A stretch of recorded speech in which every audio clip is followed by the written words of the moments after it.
e talvez sejam populistas porque prometem aquilo que não são capazes ou não têm a menor intenção. Mesmo o nosso conhecidíssimo e cotidiano Bolsonaro.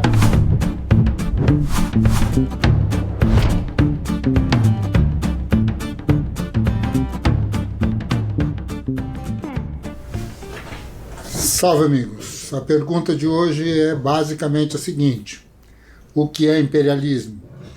E afinal de contas, quem manda em quem neste mundo de Deus ou não é? A grande discussão de tudo isso é que, no final das contas, estamos no embate, um verdadeiro retorno de determinadas forças chamadas de extrema-direita, ou populistas, como se diz por aí, e talvez sejam populistas porque prometem aquilo que não são capazes ou não têm a menor intenção de cumprir, ou de alguma maneira porque associam as suas perspectivas àquilo que existe de mais retrógrado, aquilo que existe de mais atrasado do ponto de vista das relações políticas e culturais no mundo todo.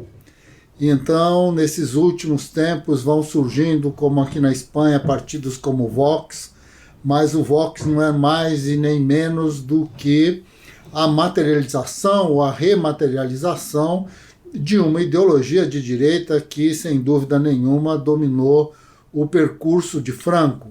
Mas Franco não sobreviveu tantas décadas sem a presença dos mesmos fundamentos políticos que hoje marcam a existência de partidos chamados de centro ou sociais-democratas ou qualquer coisa parecida com isso. Da mesma maneira, movimentos neonazistas se apresentam dentro da Alemanha e, reivindicações bastante complicadas e que namoram muito com as coisas mais retrógradas da política também vão aparecer na França e vão virar atos de governo na França. Claro, a população sai às ruas em busca de fundamentos um pouco mais razoáveis para suas vidas, procurando então impedir que o Estado seja tão violento, mas de qualquer maneira as coisas estão colocadas aí. Mas algumas figuras como Erdogan, por exemplo, na Turquia, ou então Trump nos Estados Unidos, ou mesmo o nosso conhecidíssimo e cotidiano Bolsonaro, fazem parte então deste imbróglio, desta miscelânea de perspectivas e que estão diretamente relacionadas à retomada de uma leitura de extrema-direita da política mundial. Coisa que não se via, pelo menos não nesse nível, desde o final da Segunda Guerra Mundial. Esqueci também do nosso amigo aqui, bem próximo aqui da Espanha, do Boris Johnson e do Reino Unido, e essas questões que envolvem aí o Brexit e coisas desse gênero. Mas, de qualquer maneira, a grande questão, quando nós nos perguntamos sobre a noção de imperialismo, ela vai um pouco para além disso tudo. Porque o que nós estamos comentando aqui são, na verdade, políticas de Estado, partidos políticos que disputam o poder de Estado, indivíduos absolutamente egocentrados que querem permanecer no poder de Estado e assim sucessivamente, ou simplesmente porque isto garante que o seu ego seja massageado, ou isso, no fundo, garante que suas contas bancárias sejam ampliadas. Mas, de qualquer maneira, a grande questão é que, quando falamos de imperialismo, se temos de falar da questão do poder de Estado, ele simplesmente não se resume a isso e não pode ser compreendido exclusivamente nesses termos.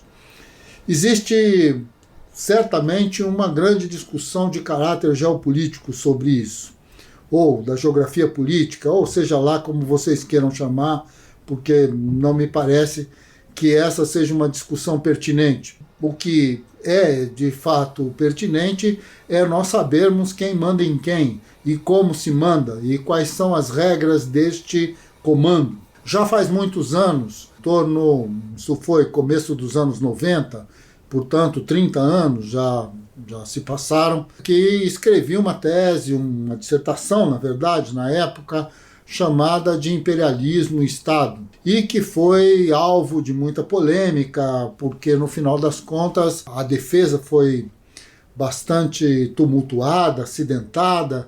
Houve uma discussão bastante importante entre esse trabalho e um dos membros da banca, que no caso a Maria Teresa Sadek, que não quis permanecer na banca, disse que me reprovaria de todas as maneiras.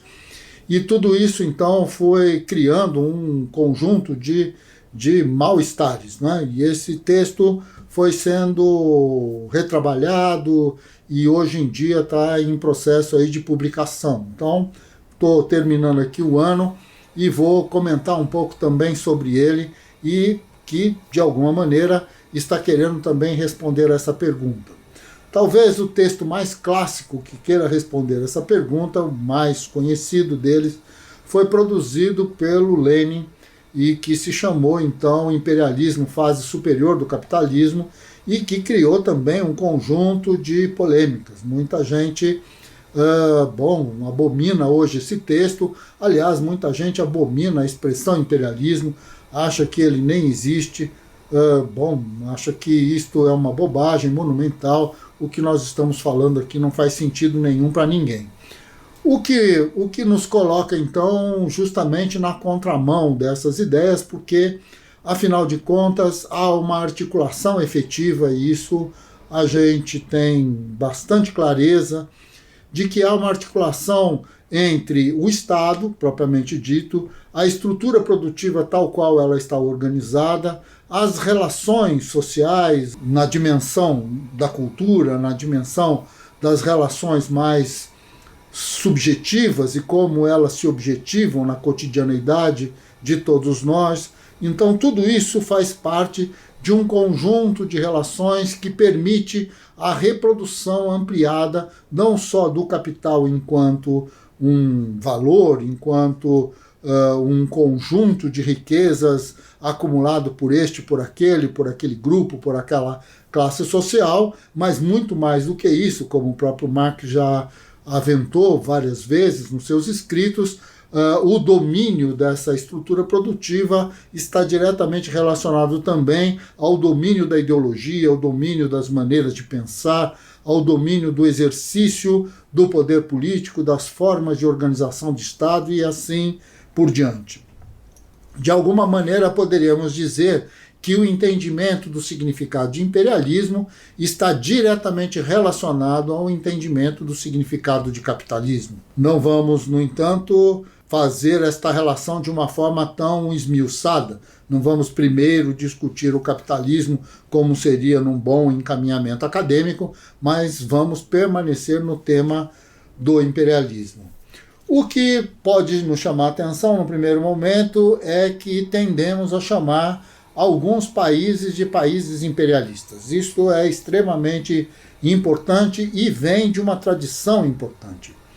Não há dúvida que, num primeiro momento, quando estamos nos debruçando sobre as relações sociais, políticas, geográficas, históricas dos anos 1500, 1600, estaremos efetivamente apontando o dedo para um sujeito muito específico, um conjunto de sujeitos. O primeiro deles é que vamos falar de Portugal, uma generalidade, e vamos dizer então que Portugal colonizou uma parte do que veio a ser chamado de continente americano. Os europeus dominaram o continente americano, e aí Portugal foi lá, a Espanha foi para outros pedaços, a França tomou outros pedaços, e assim, a Inglaterra idem. De alguma maneira, isso tudo envolvia então uma grande noção de império. Portugal se expressava como um império, o império português, o império espanhol, o império inglês, francês e etc. Nesse sentido, também a decadência do império português e do império espanhol em função do fim do ciclo mercantil como o ciclo hegemônico e o surgimento então de um novo ciclo do capitalismo no sentido da sua urbano-industrialidade, não é? Esta nova relação, essas novas formas de exercício de poder, vai colocar então um outro sujeito como um sujeito fundamental, que é no caso da Inglaterra, e alguns outros a princípio, principalmente a partir da expansão napoleônica, que envolve então o caso da França, e depois, mais para frente, o caso da Alemanha. De qualquer maneira, em 1875, num grande acordo que foi feito num congresso com uma presença importante de geógrafos na cidade de Berlim, nós tivemos então um novo redirecionamento no que tange ao poder dos europeus, vejam o palavreado, o poder dos europeus em relação então ao continente africano. Os países europeus reunidos em Berlim, seus governos, claro, decidiram com antecedência que tamanhos, que lugares, que pontos do continente africano iriam ser invadidos por quem e quem ficaria então dominando essas novas áreas, este último bastião da dominação imperialista. E lá se vai o grande movimento do colonialismo europeu dentro do continente africano, quando a Inglaterra já tinha lá suas tropas muito bem plantadas no que é hoje a África do Sul e na Índia e em alguns territórios que pertenceriam à China e assim por diante. Acho que assim, uma questão importante de todo este conjunto de dados é a forma como entendemos e falamos sobre eles. Quando nós falamos de Portugal, dificilmente usamos as elites portuguesas como sujeitos da oração. Parece que Portugal, o país, não é que é o sujeito da oração. E nós não estamos tratando, então, o que é Portugal, ou o que é Espanha, ou o que é França, ou o que é Inglaterra. O que nós estamos colocando dentro de um mesmo corpo como se fosse um sujeito único, capaz de uma decisão única, com uma direção única e assim sucessivamente, e um poder, portanto, que internamente ele fosse absolutamente homogêneo, como se todos os ingleses tivessem conquistado e dominassem a Índia, pedaços da China e pedaços da América e tudo mais. E como se todos os portugueses fossem os responsáveis pela expansão das elites portuguesas dentro da América e assim sucessivamente. A inexistência dessa identificação de quem é quem no processo de colonização e da expansão, então, colonial, que envolveu o mercantilismo e depois o industrialismo. Esses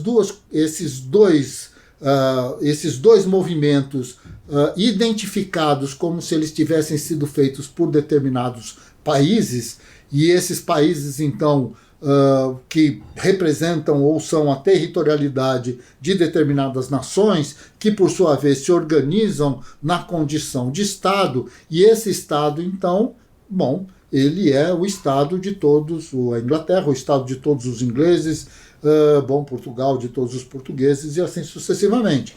Então, nesse sentido, as diferenças, a existência, as relações de poder que existem no mundo e que já existiam no século XVI e que existem hoje sob formatos diferentes, mas são relações de poder, elas se perdem. E nós não sabemos mais quem é que manda em quem. Ficou muito claro, por exemplo, que os portugueses se mantiveram do ponto de vista da sua sanha imperialista até 1975, quando perderam o poder sobre Moçambique, sobre Angola e tal, principalmente depois da Revolução dos Cravos. A mesma coisa vai acontecer nesse processo de descolonização e, aconteceu com relação à Índia e o movimento indiano em relação à Inglaterra e assim sucessivamente. O que é importante é que, de alguma maneira, nós perdemos a noção de que essas relações não são relações de nações inteiras e não são relações comandadas por países e estados como se eles representassem de fato e fossem de fato a população de uma maneira geral, aquela identidade étnica nacional de uma maneira geral. É preciso que tenhamos muito claro quais são os interesses das elites de todos esses lugares e de cada um deles. E é nesse sentido, então, que a ideia de imperialismo ela precisa mudar de configuração. Nós concebemos o imperialismo a partir de uma noção que, do ponto de vista da geografia, está diretamente associado a que o poder das elites é suficiente para generalizar as identidades territoriais de todos os povos. Bem, não se pode dizer que o Império Romano fosse comandado por todos os romanos, da mesma maneira que o Império Persa, da mesma maneira que o Império Americano. Existe um Império Americano? Existe o Império Inglês, de fato? Um Império Francês, um Império Português? Isso existe? Existe como?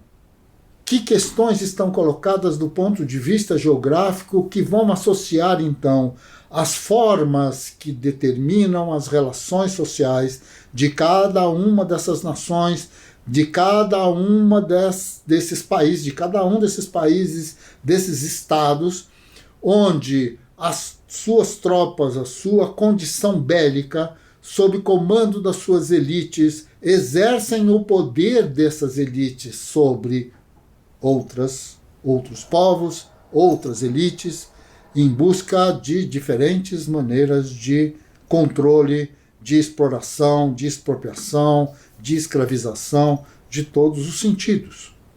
Então, de alguma maneira, a ideia de imperialismo, ela se caracteriza, para o nosso senso comum, no formato de uma generalização perigosíssima. E este formato de generalização perigosíssima coloca, então, todos os habitantes dos Estados Unidos como inimigos ferozes de todos os muçulmanos do mundo. Assim como coloca todos os ingleses como inimigos mortais daqueles que vivem na Índia ou viviam nos tempos em que a Inglaterra estava por lá.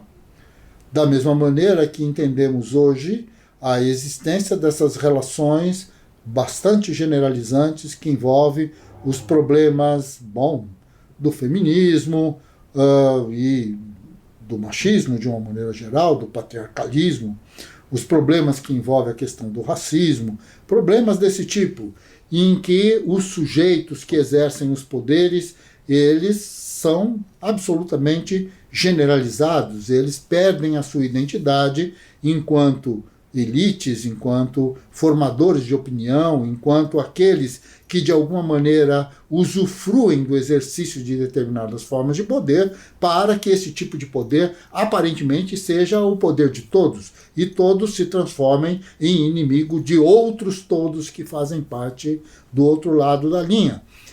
Este é o sentido, então, desta generalização e que, sem dúvida nenhuma, garante que essas formas de poder se reproduzam e se mantenham e se ampliem, se amplifiquem. É nesse sentido, então, neste nível de relações, que nós vemos o retorno daquilo que nós estamos chamando, neste momento, de populismo, ou então o que nós chamamos de neoliberalismo, ou o que nós chamamos de X, de Y, de Z, e retiramos, então, do campo justamente o fato de que o poder não é exercido por todos da mesma forma. E que, de alguma maneira, se nós queremos superar as formas como esses poderes se realizam, é necessário muito mais do que identificar o mundo através dessas generalizações.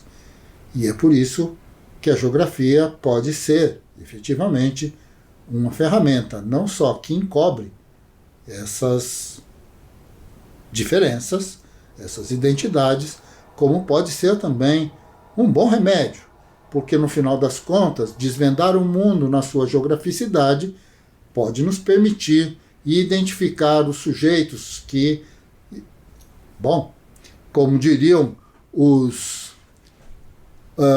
policiais dos filmes, não é, famosos e tal, onde sempre tem um detetive extremamente inteligente, e quando acontece um crime, aí a primeira pergunta que ele se faz, e só quando ele responde é que o filme acaba, é justamente a seguinte: a quem interessa?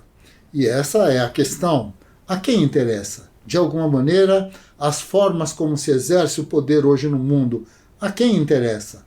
E essa é a grande discussão que a gente vai fazer ainda nos próximos vídeos. Um abraço a todos, uma boa semana e vamos em frente.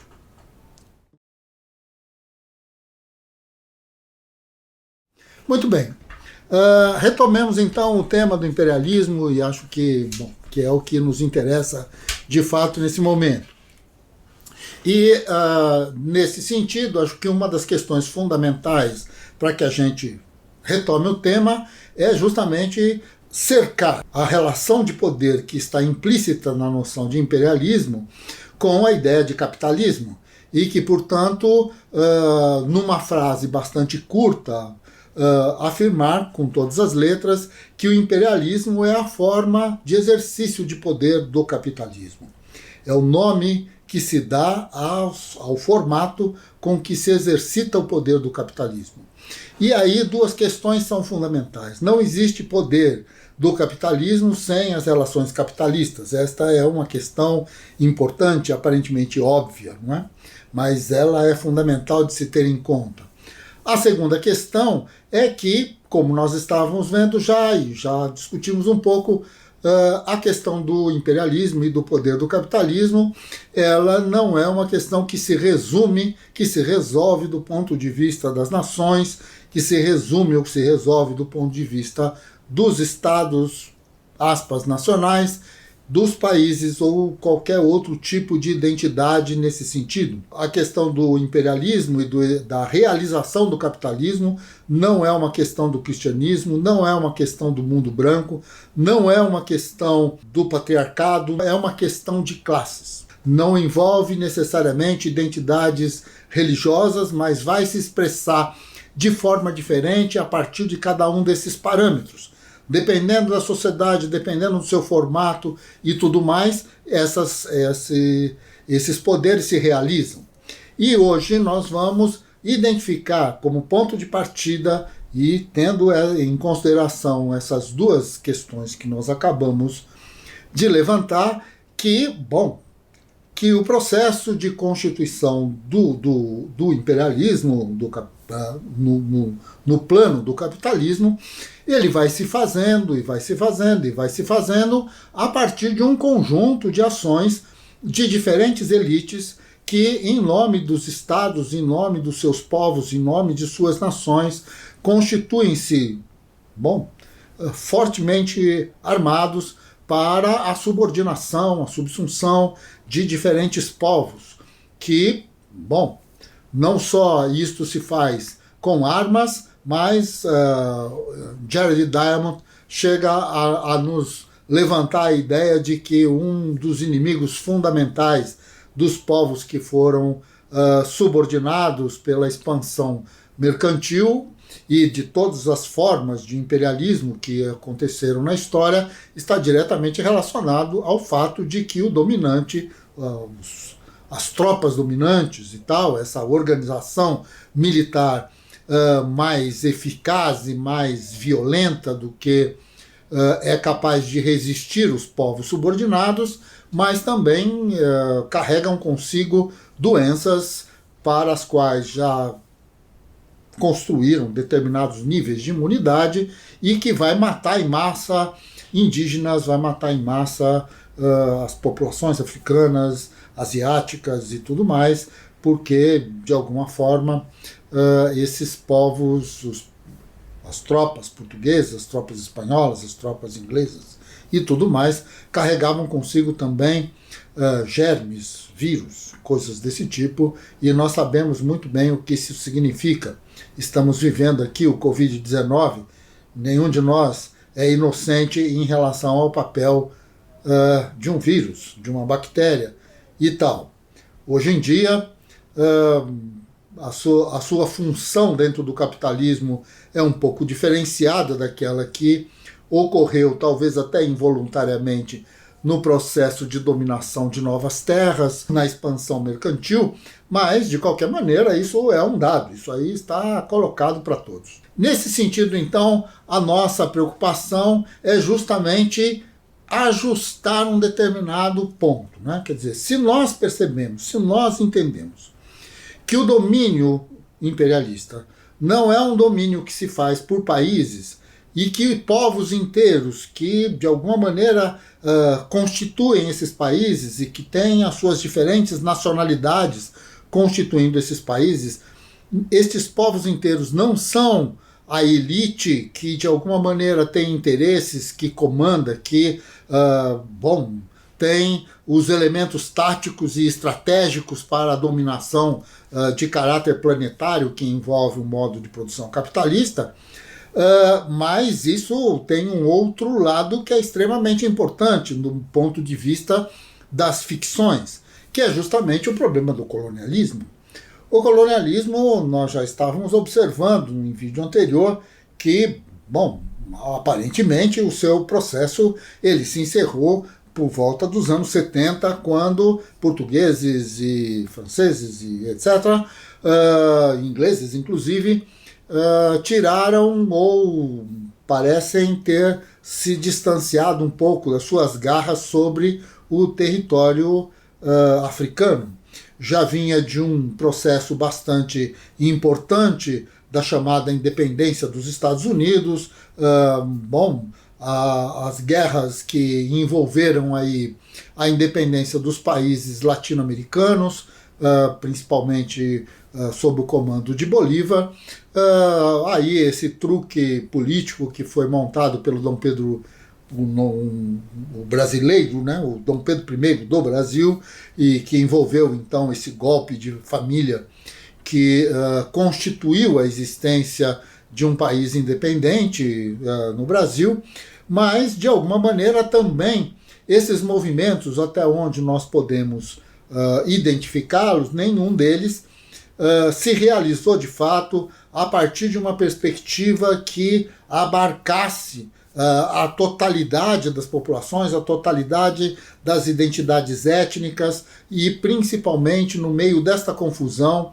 em que essas identidades estavam associadas então a determinados tipos de domínio, como por exemplo a presença das populações de elite, das populações absolutamente enriquecidas, né? E dominantes e que vêm, então, para controlar territórios dentro da América, a presença dessas populações, a presença desses grupos, em contraposição à presença de uma ampla e, detectável, não é? População escrava. Uma escravidão que se dá, num primeiro momento, com os próprios indígenas, mas que é acrescentada logo a seguir com o tráfico de populações africanas, não é? Então, nesse sentido, nós não podemos dizer que Dom Pedro I estava ali representando as populações escravas ou as populações indígenas que, porventura, existiam naquele momento, nisso que já se chamava Brasil e tal, e coisas desse tipo. Então, nesse sentido, acho que nós precisamos retomar um pouco a ideia desses processos que envolvem o fim do colonialismo. O fim do colonialismo, na verdade, é uma espécie de esgotamento de um modelo. Claro, como todo esgotamento de um determinado modelo e da hegemonia, portanto, que este modelo cria, as elites que ele cria, o fim de um determinado modelo não se faz sem resistência, sem guerras, sem violência.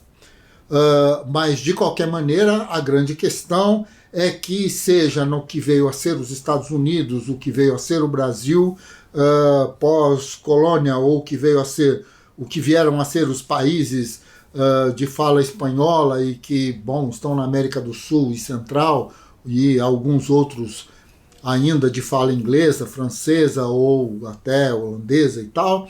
Então, neste conjunto de relações, o que nós temos é a constituição, o desenvolvimento, a consolidação de determinadas elites que já não viam nos seus nas suas sedes, nos seus países de origem, naqueles países que de alguma maneira chamaríamos então de os países colonizadores, numa linguagem bastante simplória e comum que utilizamos, mas o objetivo dessas novas elites que vão surgir então na América e que também vão surgir no continente africano, na Ásia, na Índia fundamentalmente e assim por diante, essas relações elas vão mudar de configuração. O grande problema é que o fim do colonialismo não é o fim do imperialismo. É, na verdade, um rearranjo, é, de fato, um reacerto de como se expressam as elites e qual a distribuição geográfica que elas possuem. Se do ponto de vista das identidades dos territórios, os territórios que pertenciam então à Inglaterra, ou império onde o sol jamais se põe, o império que pertencia a Portugal e que pertencia à Espanha, ou coisas desse gênero, para que a gente possa então treinar aqui a linguagem, que pertencia então às elites que representavam e que usavam a máquina de Estado para ter o comando de tropas e tudo mais, e controle das empresas e daquilo que seria e que consolidaria os seus poderes em todos os lugares do mundo. Então, nesse contexto, o fim do colonialismo não é o fim do capitalismo, o fim do colonialismo não é o fim do imperialismo. O fim do colonialismo é o reassentamento, a redefinição da distribuição das elites e da forma como o próprio capitalismo exerce o seu poder dentro do contexto de produção e de reprodução ampliada. Então, vejam, nós não estamos falando aqui que a independência do Brasil torna o Brasil independente de Portugal. Isso não tem a menor importância nesse jogo. A independência do Brasil torna o Brasil, ou as elites, que neste momento representavam o Brasil, colocam essas elites de alguma maneira em algum lugar da mesa de negociações que envolve o exercício do poder mundial. A revolução, a guerra de independência nos Estados Unidos, de maneira nenhuma termina com as relações do imperialismo, simplesmente muda de configuração. Era insuportável para as elites que cresciam e se consolidavam naqueles territórios que o comando sobre elas ainda estivesse na mão da coroa inglesa. A grande questão é que, em nome disso, se estabelece, se consolida, se legitima, novas elites. A existência de novas elites sob o comando, ou comandando, na verdade, novas estruturas produtivas, redefinem, então, o papel do poder, mas não redefine o fato de que o capitalismo se realiza na forma de um imperialismo. Esse imperialismo tem características colonialistas entre o século XV, XVI, XVII, XVIII, XIX, até meados do século XX? Sim. Ele cresce e declina dentro desse processo. Este processo de colonização é um arco, digamos, que se abre, se realiza e definha para uma nova configuração, para um novo reajuste das elites que estão no poder, para novas maneiras de comando. E é nesse sentido, então, que o imperialismo se realiza e as suas elites vão ser as elites que nós temos hoje.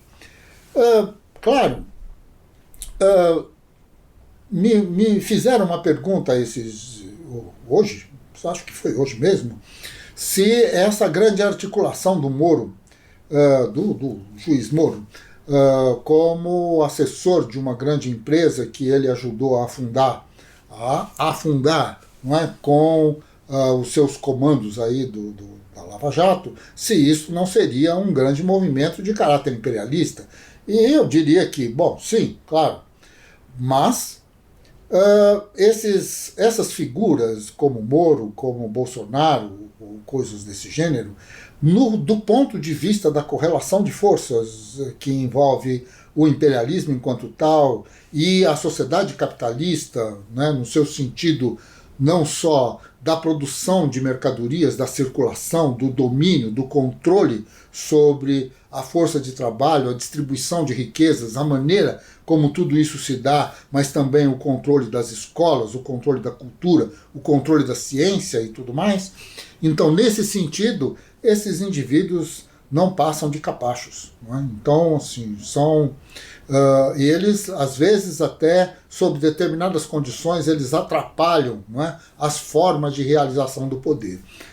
E isso é bastante claro no Brasil quando nós imaginamos, então, que os próprios investidores brasileiros, nesses últimos 2 anos, entraram num processo de fuga generalizado com seus capitais para investir em empresas que estão fora do Brasil, porque, de alguma maneira, as formas de acumulação na mão desses indivíduos um pouco atrapalhados, né, que assumiram o governo do Brasil, não estabelece os mecanismos de reprodução ampliada do capital na velocidade com que isso vinha sendo feito nos governos anteriores. Então, então não interessa permanecer no Brasil sobre determinados aspectos. Sem dúvida nenhuma, isso não é uma questão de nacionalismo, porque esse dinheiro voltará assim que alguém perceber, ou todos perceberem, que se reajustou caminhos e tal, e que as taxas de lucro voltaram a crescer e, assim por diante.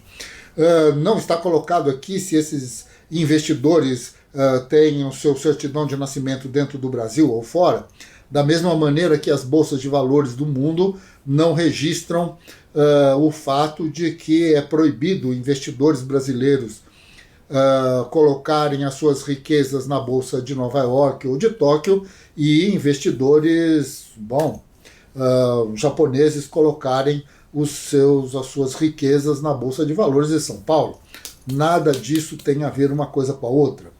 A grande questão é que esta articulação, retomando e falando aquilo que é a linguagem absolutamente comum, absolutamente repetida ad nauseam pelo milhares, é que o capitalismo realiza o seu poder no formato do imperialismo e que o imperialismo, o poder do capitalismo, é uma relação de classes, não é uma relação de nações, não é uma relação de países, não é uma relação de estados, mas sem o Estado, sem os países, sem a identidade nacional, este poder não se reproduz. Então, de alguma maneira, a generalização geográfica que vai, inclusive, afirmar que determinado relevo é brasileiro e vai dar nacionalidade ao relevo, vai dar nacionalidade à hidrografia, vai dar nacionalidade à floresta, vai dar nacionalidades que praticamente não existem,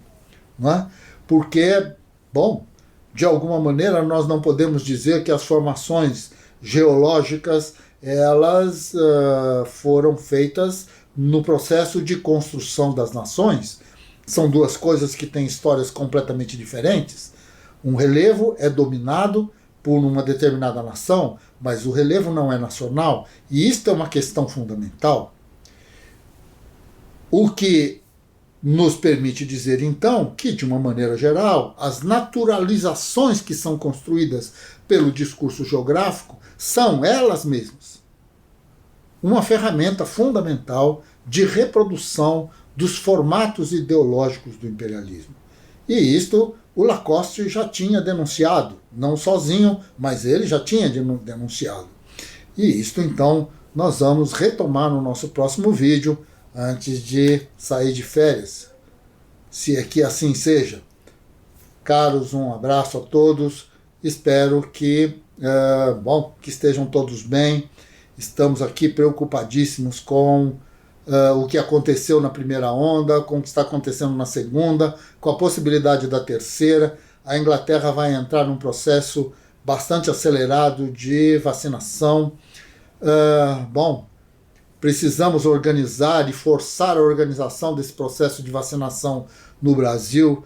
Uma terceira onda no Brasil seria, já a segunda vai ser um desastre, uma terceira nem se fale, e nós temos de retirar então deste embate da forma como ele está colocado, porque precisamos estar vivos para poder continuar lutando, essa que é a questão. Bom, até mais. Um abraço, prazer em revê-los, revê-las. Até mais. E retomamos aqui o tema sobre o imperialismo, né, para a gente terminar este ciclo de 3 vídeos sobre esse assunto. E vamos lá. Acho que uma das questões ou duas questões que ficaram um pouco penduradas, né, com relação aos vídeos anteriores e ao próprio imperialismo, estão associadas a um tema bastante importante, que é a noção de Estado, e a outro tema importante, que é esta relação do processo produtivo com o capital financeiro, algo que foi muito discutido pelo Lenin no seu Imperialismo, Fase Superior do Capitalismo, mas que a gente aqui não retomou, até porque nós não quisemos discutir num vídeo o ciclo de reprodução ampliada do capital, o papel do dinheiro, o papel do capital constante, do capital variável, esse tipo de coisa. Num vídeo assim fica bastante complicado de discutir e fica muito enfadonho. De qualquer maneira, esse é um dado, vamos tentar retomar ele um pouco por aqui. Acho que, em primeiro lugar, o Estado, né? O Estado é um tema bastante complicado. De alguma maneira, uma das questões fundamentais, ou um ponto de partida que nós temos usado aqui, né, uma frase relativamente simples e direta para que a gente possa discutir e desenvolver, é a ideia de que o Estado, enquanto tal, ele se materializa, ele é uma dimensão material do exercício do poder. E ele é fundamentalmente, esse exercício do poder se realiza fundamentalmente com uma correlação de forças. Isto é, o conjunto de classes sociais, de interesses, de especialidades, a divisão técnica do trabalho, a divisão social do trabalho, a presença, então, de interesses no campo, de interesses urbanos, de interesses fabris, de interesses no mercado internacional, o papel dos bancos, o conjunto, então, dessas elites, inclusive do próprio movimento popular, do movimento sindical, todas as forças políticas que se relacionam e que se entrechocam, né, na disputa pelo comando da política, elas constituem, a síntese disso tudo constitui efetivamente o que é o poder de Estado. Então, de alguma maneira, este conjunto de valores que estão associados ao capital internacional, às burguesias nacionais, aos problemas efetivos que estão relacionados à distribuição de renda, ao problema da gestão da relação capital-trabalho, como se faz isso, as questões de ordem jurídica, o jurídico-político, não é? Que envolve as relações internas dentro de um determinado país, tudo isso de alguma maneira está associado ao Estado. O que nós temos dito e vamos repetir aqui é que a ideia de imperialismo, se ela não tem condição, né, o imperialismo capitalista não tem condição de existir sem que o Estado exista, até porque uma das questões importantes do ponto de vista histórico é que a reprodução e a ampliação das áreas de domínio do capitalismo mercantil e depois do capitalismo fabril é também a ampliação, a reprodução, a multiplicação da quantidade de estados nacionais. Sejam eles resultante da redivisão, não é? Como aconteceu na Europa e depois a formação da União Europeia, seja pelo estilhaçamento de determinados estados, como no caso do grande Império Russo, a constituição da União Soviética e depois o seu final e a formação, então, de muitos outros estados nacionais, o problema do que aconteceu na Europa Oriental, né, o fim da Tchecoslováquia, o problema, então, com os Balcãs de uma maneira geral, o que aconteceu no norte da África. Então, a quantidade de estados ela tem se mantido relativamente estável nesses últimos 20 anos, mas não é isso que define, né, efetivamente a existência do imperialismo. De alguma maneira, a realização política, a realização jurídica, né, do imperialismo dentro de cada uma das áreas tem a mediação do Estado. A presença de estados como no caso da Inglaterra, como no caso da OTAN, que é uma organização multilateral, a presença dos Estados Unidos, a presença das frotas, né, americanas em todos os oceanos, né, do planeta, tudo isso envolve uma certa impressão da nossa parte de que o imperialismo é uma realização dos Estados Unidos, é uma realização da Inglaterra, da França, da Alemanha, ou seja lá, ou mesmo do Brasil, quando se pensa em termos da América do Sul e tal, o papel do Brasil como um país subimperialista, isso já foi dito muitas vezes, mas de alguma maneira este papel fundamental do Estado enquanto gestor interno e controlador, quando tem essa disponibilidade de tropas, capacidade bélica, né, de caráter planetário, onde efetivamente nós não sabemos qual é hoje exatamente se a fronteira dos Estados Unidos é lá ao norte, é o Canadá e ao sul, é o México, ou se na verdade essas fronteiras estão definidas pela presença das suas tropas, não é, e distribuídas pelo mundo inteiro, inclusive aqui na Europa, na África, pelos oceanos, por todos os oceanos e tudo mais. Então, nesse sentido, o que nós precisamos entender é que essas tropas, a existência dessa força bélica, não é? Que vai então estabelecer uma determinada delimitação na correlação de forças, que vai criar então mecanismos de sufocamento, inclusive, como é o que acontece com Cuba, como o que acontece com a Venezuela, como o que acontece hoje com o Saara Ocidental, como, bom, o que aconteceu com o Vietnã, o que aconteceu com o Afeganistão e acontece até hoje. Bom, tudo isso são forças de sufocamento onde as elites mais importantes do mundo, essas articulações que não envolvem exclusivamente a presença de norte-americanos ou de ingleses ou de europeus, mas envolve os grandes investidores que vão compor aí a massa de controle financeiro e do controle produtivo de grandes empresas, de grandes bancos, de grandes articulações e que de alguma maneira estão associadas, né? Como diria o Marx, hoje em dia e já naquela época eles escreveram, ele e o Engels escreveram isso no manifesto do Partido Comunista, de que os Estados nacionais se transformaram de fato em áreas executivas das burguesias e tudo mais, inclusive administrativas e tal. Então, nesse sentido, acho que o que é importante é a gente imaginar que mesmo essas elites, dentro dos seus estados nacionais, elas não realizam o seu poder ao seu bel prazer. Existe, evidentemente, um conjunto de forças que são opostas, o que aconteceu com o Trump é um exemplo interessante nesse sentido.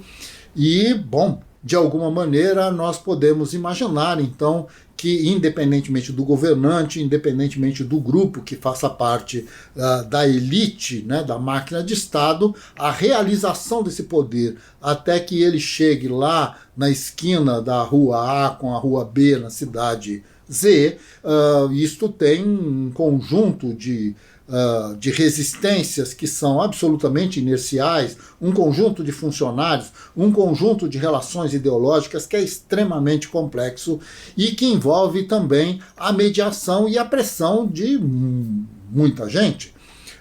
Não necessariamente a produção agroexportadora brasileira ela é bem-vinda do ponto de vista de outros elementos do capital existentes dentro do Brasil e fora dele.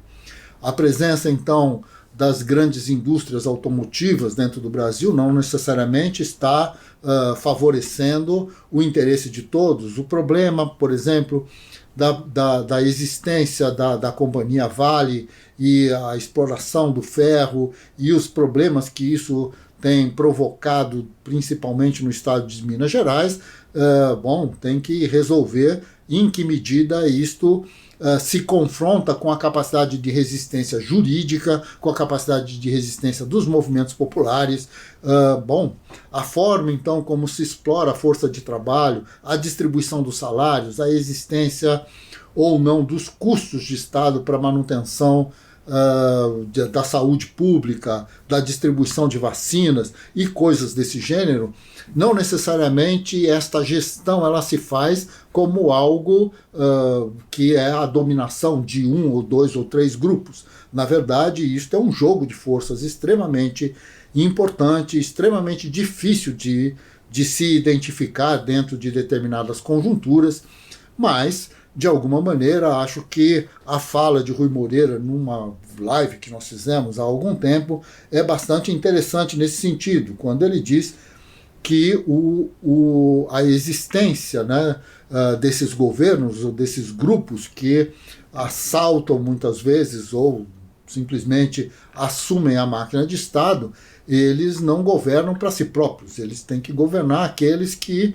o sustentam, que definem de alguma maneira a sua presença na máquina de Estado, que garantem então de alguma forma que colocar este ou aquele governante é uma resposta positiva aos seus negócios, aos seus interesses, às suas leituras de mundo, às suas cosmologias e tudo mais.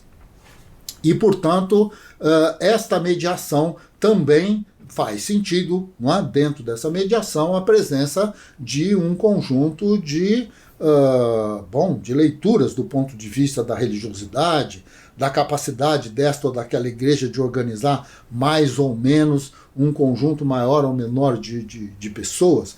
O que aconteceu no Brasil nesses últimos anos, nesses últimos 40, 50 anos, é de extrema importância.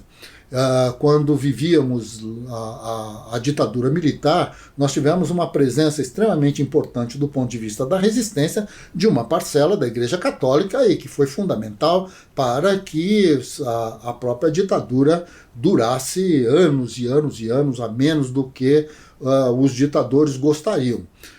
E que ajudou a todos nós do ponto de vista de esconder pessoas, de tirar pessoas de dentro do Brasil que estavam sendo perseguidas e que poderiam ter sido assassinadas e tudo mais. Então, com o fim deste processo, uma outra força nasce dentro disso, envolvendo então um avanço extremamente importante de forças de extrema-direita dentro da própria Igreja Católica, um deslocamento dos militantes da Igreja Católica para dentro do movimento sindical de forma extremamente importante, isso já ocorrendo nos anos 70, nos anos 80, e aí a presença nas periferias das grandes cidades, mas não só, das chamadas igrejas pentecostais. e que vai então ter uma presença fundamental na organização das populações, das grandes cidades, das periferias das grandes cidades, do controle, então, do ponto de vista ideológico. Bom, tudo isso vai ter uma importância assim, incontável, né? Algo de extremamente fundamental quando pensamos na eleição de um figura como Bolsonaro, ou um Crivella, ou seja lá o que for. Até com problemas como o que aconteceu, por exemplo, em saídas ou alternativas relativamente reacionárias, como o que acontece com a derrota do Boulos em São Paulo, a derrota da Manuela em Porto Alegre. Bom, aí essas coisas são importantes, né? O que aconteceu em Vitória da Conquista, o que aconteceu no Recife, e esse jogo, né? Esta correlação de forças em busca de se assumir aí o poder de Estado. O que é interessante no meio de tudo isso é que esta mediação, né, do Estado, ela é uma mediação do ponto de vista jurídico-político da própria realização do chamado capitalismo, no seu formato imperialista, no seu formato onde as relações de classe elas dominam, de uma maneira ou de outra, muçulmanos e católicos e cristãos e budistas e ateus e, bom, seja lá o que for. Porque de uma maneira ou de outra, inclusive para se fazer atos terroristas em nome do domínio muçulmano dentro da Europa, se usa de telefones celulares construídos por aqueles que poderiam ser considerados como hereges do ponto de vista desses grupos e tal. E a mesma coisa vai acontecer com as tropas do chamado mundo ocidental invadindo então o Afeganistão, o Iraque, e assim por diante. Então, nesse sentido, acho que uma questão que não pode ser levada descartada é a necessidade do Estado enquanto mediador. Outra questão que deve ser colocada num outro patamar é imaginar que o imperialismo é uma ação de Estado. Né? O imperialismo ele usa do Estado, mas o imperialismo não é uma ação de Estado enquanto tal. E nesse sentido, acho que nós poderíamos discutir o papel muito rapidamente do capital financeiro, da sua articulação, da sua formação e da sua velocidade. Do fato, então, de que a presença do capital financeiro com as novas tecnologias, com tudo aquilo que nós temos hoje no mundo, é aquele, vamos dizer assim, aquela estrutura do ponto de vista da reprodução geral do capitalismo que pode simplesmente esvaziar um país em segundos. E isso vai depender, então, efetivamente, desta correlação de forças. Nós já comentamos aí os investidores que saíram do Brasil nesses últimos 2 anos, mas isso não é simplesmente uma questão brasileira. Isso vai ocorrendo no mundo inteiro. Claro, podemos considerar hoje a moeda brasileira, o real brasileiro, como uma das moedas mais flutuantes do mundo dentro dessa conjuntura, e isso envolve, sem dúvida nenhuma, a confiança desse capital financeiro no governo brasileiro, que parece não ser lá grande coisa. Mas, de qualquer forma, este jogo, não é, vai estabelecer, então, os formatos de realização deste poder, das formas como, na diversidade das culturas, na diversidade das estruturas produtivas, na diversidade da divisão técnica do trabalho, esta coisa genérica chamada capitalismo se realiza cotidianamente. Muito bem, muito obrigado por este ano, por ter nos acompanhado, pela companhia de todos. Voltamos no próximo ano com novos programas, vamos lá ver como é que tudo isso vai se realizar.